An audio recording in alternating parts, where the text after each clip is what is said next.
बड़ खुशी कथा जे पुरी निर्वाचन मंडली रे चाषी मान अधिक सुविधा कि भाव में धान बिक्रय करेंगे सुविधा सुजोग चाष परिचालना अधिक कि भाव में सक्षम हो पारे से राज्य सरकार माननीय मुख्यमंत्री पाखापाखि 13 गोटी नूतन धान मंडी एवं ऑफिस घर व्ययबराद कर प्रत्येक प्रोजेक्ट कस्ट पाखापाखि 48 लाख टंका रोचे से अनुक्रम आज जन्हा पंचायत रे जन्हा सोसाइटी अच्छी से सोसाइटी नूतन ऑफिस गृह और धान मंडी शुभ भित्तिप्रस्तर स्थापन करागला एवं ए निश्चित भाव में जन्हा पंचायत आखपाख अंचल चाषी मैंने उपकृत हेबे। मोर आशा और विश्वास जे निश्चित भाव में आम विगत दिन जो भाव में आम सपोर्ट प्राइस बढ़ाई आम सरकार बढ़ाई 800 टंका बढ़ाई चाषी मैंने जो भाव में उत्साहित अच्छा आगामी दिन में चाष को एक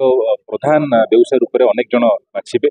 एवं से निमंते चाषी मान अधिक अधिक सुविधा सुजोग करने आम सरकार बद्धपरिकर प्रतिश्रुतिबद्ध एवं आज ये कार्यक्रम जो मैंने आयोजक कर स्थानीय सरपंच समिति जो मैंने अच्छा सोसाइटी सभापति समस्त को मुझे धन्यवाद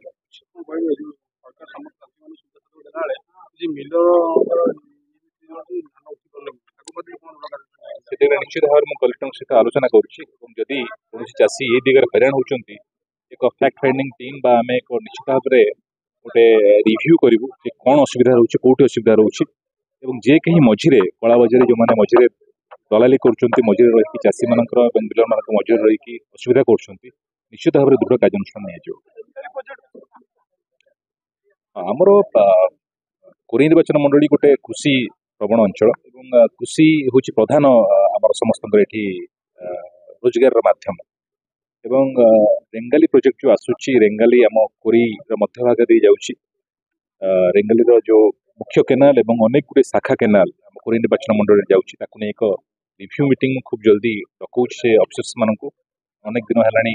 प्रोजेक्ट विलंबित अच्छी एवं ये प्रोजेक्ट कंप्लीट होला परे कोरीर अधिकांश अंचल कहि प्रायतः अधिकांश अंचल कृषि जमी इरिगेटेड हो पार 12 मास चाष जमी को जल जापर और तपशिली हो पार जहाद्वारा कि लोक मान रोजगार माध्यम आय द्विगुणित हम। साहू जन्हा पंचायत सरपंच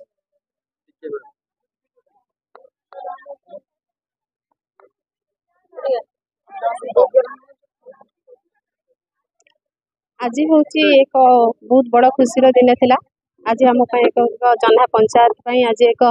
बहुत बड़ मुहूर्त खुशी मुहूर्त शुभ मुहूर्त थिला। आज माननीय विधायक आम सहित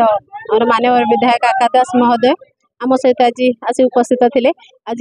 शुभ भित्ति प्रस्तर कार्यक्रम आरंभ होता आमर जन्हा पंचायत सोसाइटी घर उद्घाटन आज करा जायतिला। एथिपई जहा हो आमर कृषि प्राधान्य देश को सरकार बहुत इम्पोर्टान्स दौरान आम कृषक मान प्रति बहुत इम्पोर्टान्स दौरान से माननीय मुख्यमंत्री महोदय को मोर बहुत बहुत धन्यवाद एवं आमर माननीय विधायक आकाश महतो को बहुत बहुत धन्यवाद। जहा हो आज सब जिन को आखि आगे रखी आम पंचायत किसी उन्नतिमूलक कार्यक्रम आम सहित जड़ित होती से आउ थे हृदय अंतर धन्यवाद जनाऊँ।